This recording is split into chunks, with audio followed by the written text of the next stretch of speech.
So in this video I have something really cool to show you. I've been looking at making my own hitbox for quite some time, and I've finally done it. With a few surprises along the way, this was a really good project to undertake, and it's not actually that expensive to make your own. Now if you didn't know what a hitbox was, the simple explanation is it's an arcade stick, and instead of having a joystick, you have buttons instead for the up, down, left and right. Now I'd never used a hitbox before and I didn't know how I would get on with it, but games like Street Fighter, Mortal Kombat and of course Tekken are actually really good to use the hitbox on, and it's super easy to get used to it. And I did find I was doing Hadoukens a lot more than I normally could with a control pad or a normal arcade stick. So as normal, just like all my other videos, everything is going to be in the description below. The Gerber files for the PCBs, all the list of the things that you're going to need to put this together, all the software, configuration files, and of course the 3D file so you can print one yourself or get a company like JLC to print it for you. Now of course one of the best things about making something yourself is customization, and if you have a Bamboo Lab printer with AMS, you're going to be spoiled rotten, and we'll have a look at some of the designs that I've done a little bit later on. But for now, let's go over everything you're going to need to put one together. So apart from the 3D printed parts, this is everything we're going to need electronics wise. Now these PCBs are from Flatbox, and I'll put a link in the description below. But as you can see, it's already got all the RGB LEDs on it and this little IC controller. But apart from that, we've got to put everything on ourselves. We just have to take these top and bottom rails off, and that's ready to start soldering. Now it's based on the RP2040-0. This is a RP2040 based microcontroller, and as you can see it's really small and it's got USB-C, and this is the USB-C connection we're going to be using. Now I wanted the switches to be hot-swappable, so I've got these hot-swappable bases so those Cherry MX keys can be swapped out. And of course we have the switches themselves, and I've gone for Cherry MX ones with clear tops so the RGB shines through. And then of course we need some of these 4-post tactile switches. So as you've probably guessed, we do need help from our friends over at jlcpcb to get these PCBs manufactured for this project, and of course they are today's sponsor. So here's a quick message from jlcpcb. Now I'm sure you all know who jlcpcb are by now. They are a fast, reliable PCB manufacturer, and they've got a state-of-the-art facility, and they're very competitive on pricing. But let's go ahead and order the PCBs for this project. Drag and drop your Gerber files across and they'll load. You can then choose your quantity or the colour of the PCB. Scroll down to PCB assembly and hit standard. Click next and it's going to show you the PCB itself. Click next and then we're going to drag and drop the BOM file and then the pick and place file. Hit next, it will show you the components you need and whether they're in stock. Click next again, and then it's going to show you the PCB with the components on there. As you can see, we can see these LEDs and resistors, and then all you need to do is hit next and it's in your basket ready to purchase. For more information, check the links in the description below. So thanks again for JLC for sponsoring this video and all the other videos, because these kind of projects wouldn't be possible without them. So I guess the next thing we're going to do is do some soldering. So unfortunately, yes, there is some soldering involved, but it's super easy. You don't need a microscope. The points are nice and large, so you're not going to have any troubles. This would be what I would consider the first sort of project that would be easily done if you've never done sort of soldering before. So let's jump on over to the top-down camera and start with getting things soldered in place. Now I've noticed whenever you get PCBs and they put components on it, there's always some sacrificial pieces of PCB, I guess, that you need to take off. So there's just a small strip on the top and bottom, which was nice and easy. So first up, I'm going to put the 6 tactile switches on. Now I did find that pushing these in place does actually hold them quite well. So what I'll do is I'll quickly put all 6 into the right place, and then we can start soldering them in. Now I've got a really cheap PCB holder from Amazon. It was like $10 or £10, really cheap. But what I'm going to do is I'm going to put it in the PCB holder, and when I flip it around you'll see that the buttons are still held in place, and that's just going to be perfect for actually doing the soldering. So to do the soldering we're going to need a few things. We're going to need the tip cleaner, we're going to need some flux, and I recommend MG Chemicals, and we're going to need some solder. I recommend leaded solder and I use Kester. So we're going to start off by putting a load of flux in between the 2 points, because this will spread across and put like a layer of flux across there. I don't want to use too much because this stuff can be a pain to clean. Now of course it's just a case of putting some solder on your soldering iron, and then I hold the button from the bottom as well, and then I just touch one of the legs and it should sort of suck all that solder onto the leg and to the point that it sort of the through hole that it comes through, and then it should hold it really nice. And I'm just going to do that for every single leg.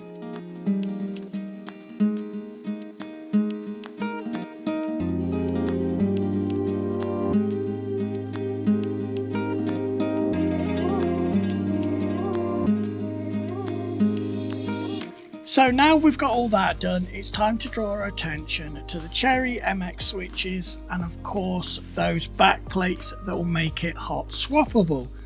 Now the hot swappable back plates are optional, but I just thought they're really cheap, and the easiest way to put them on is to hold it from the back and then push that keycap in. As you can see, it's actually holding it in place, so we can just turn it upside down and solder it on. So let's get all the rest of them added as quick as we can.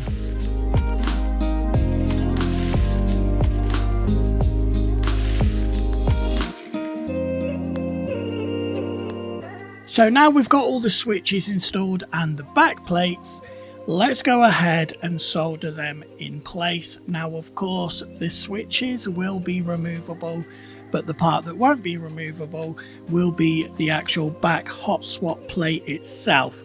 So there's 2 solder points for each one, so let's go ahead and quickly get those soldered now.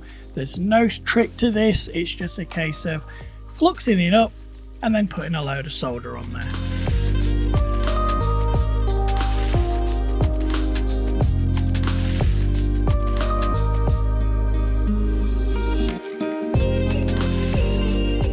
So we're actually nearly done now. We just have to solder on the RP2040, and this is really easy because all the pads line up. So once you've got it on there, you can just tack one of the points and that will hold it in place while you do the rest.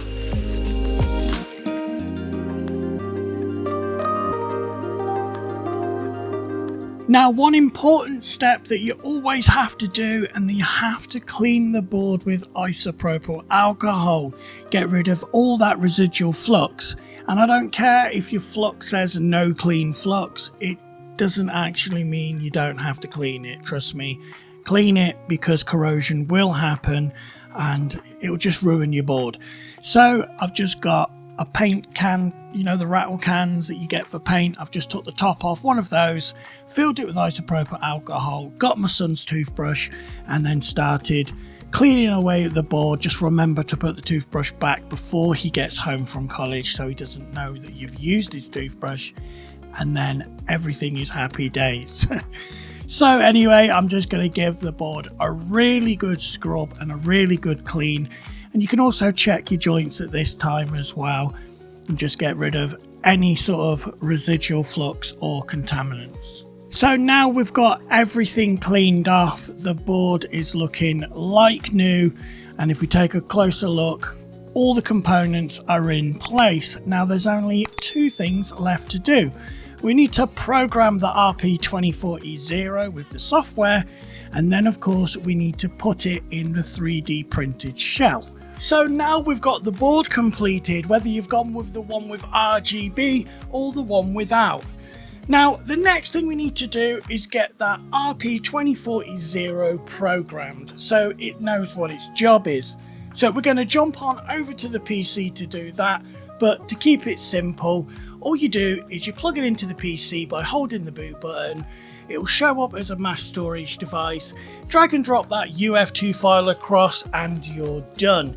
It's nice and simple, but let's just go through it quickly so you can see it in action.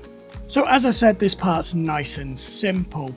There's a button on the RP2040 that says boot. If you hold that down, plug the USB-C cable into one end and the PC on the other, it will show up as a mass storage device. Then what you'll do is you'll drag and drop the UF2 file that's in the description below and just drop it on here.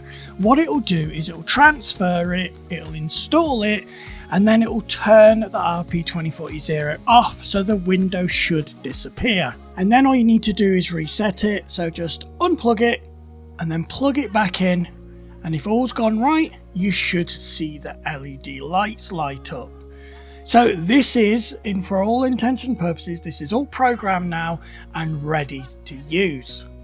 So the programming part is nice and easy. It's just a case of dragging and dropping a file across, and as with all the videos, everything is linked in the description below, so you can get everything, and I mean everything you need to make one of these at home. Now, one of the options that I was looking at getting was a CNC machined case out of aluminium from our friends over at JLC, and of course that is exactly what I did. So let's have a quick look at that shell, and then we'll look at the other shells that I've made, and we'll look at all different kinds of button options, etc. So let's go and have a look at that now. So I was really excited to get the CNC parts through the post, and as you can see, we've gone for an anodized dark green for the top one and then a dark grey for the bottom plate. Now these are really good quality. It's machined out of aluminium, and of course I got JLC to make them for me. They've got some weight to them, and they just, the finish looks amazing. So here we have the flat box, and we've put some keycaps on it, or button caps. That's these resin ones that I also got JLC to make. Now, because the shell is made of aluminium, it will conduct electricity. So I don't want anything shorting out. So I'm just going to put some capped on tape over the areas that I think might come in contact with the case itself. I'd rather be safe than sorry.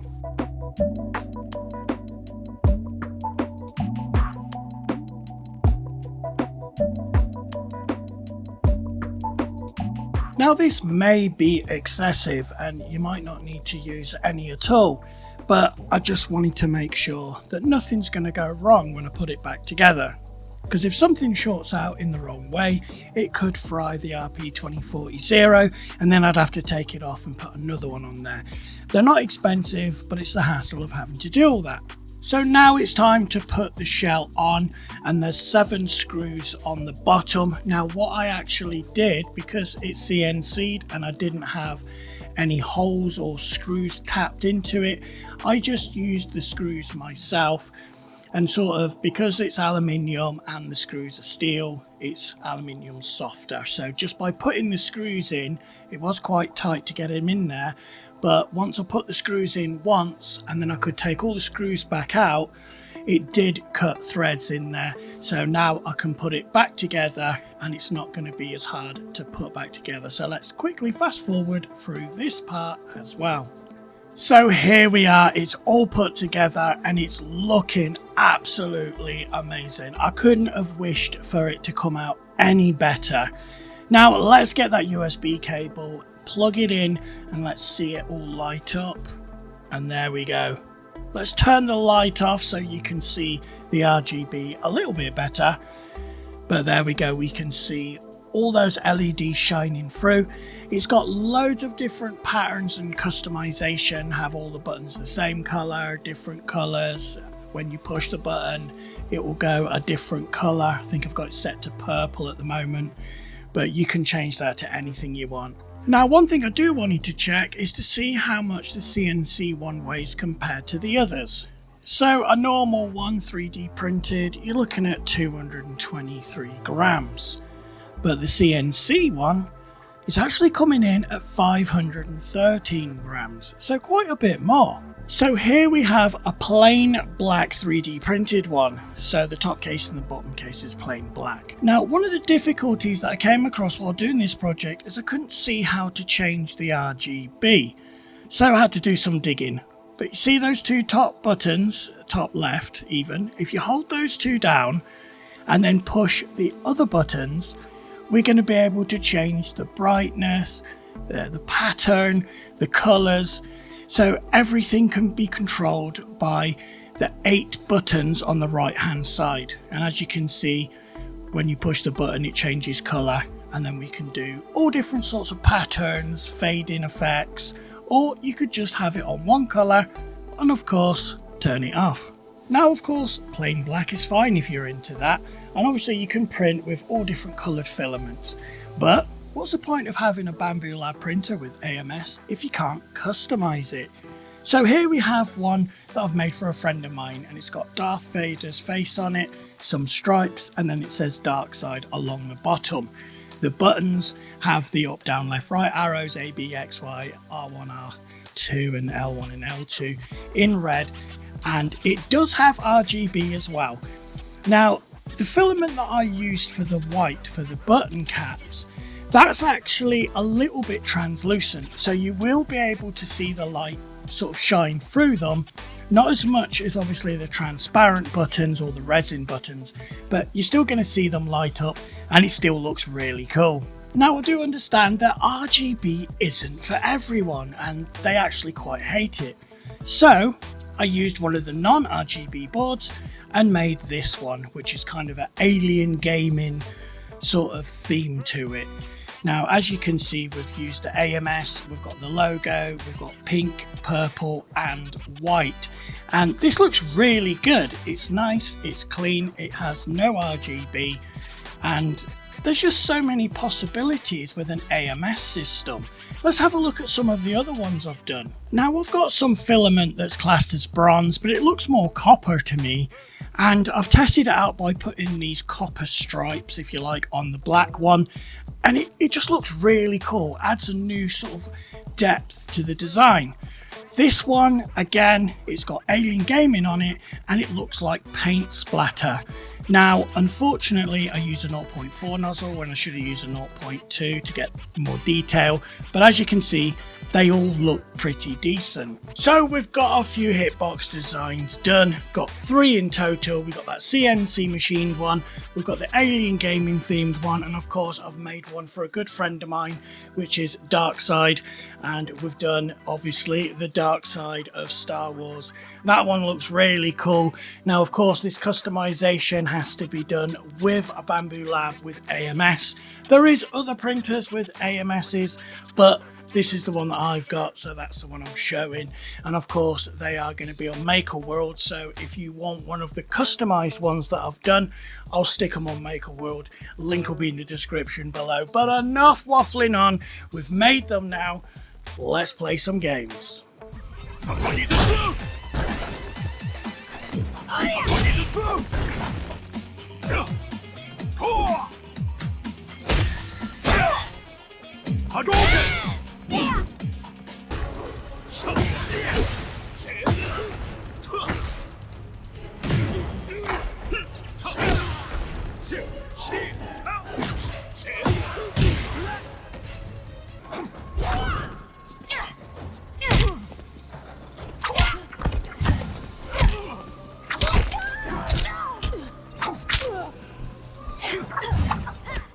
So this has been one of my favourite projects so far.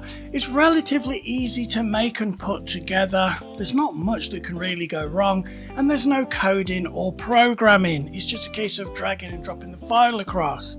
I've never used a hitbox before, but I actually really like it, and I'm actually going to use it going forward. Now, there's only one way I think I can improve on this project. Maybe have like a mini arcade machine that's powered by a Raspberry Pi with a 7-inch screen, and then you take that hitbox and you can just slide it in and dock it. bit like what we've got over here.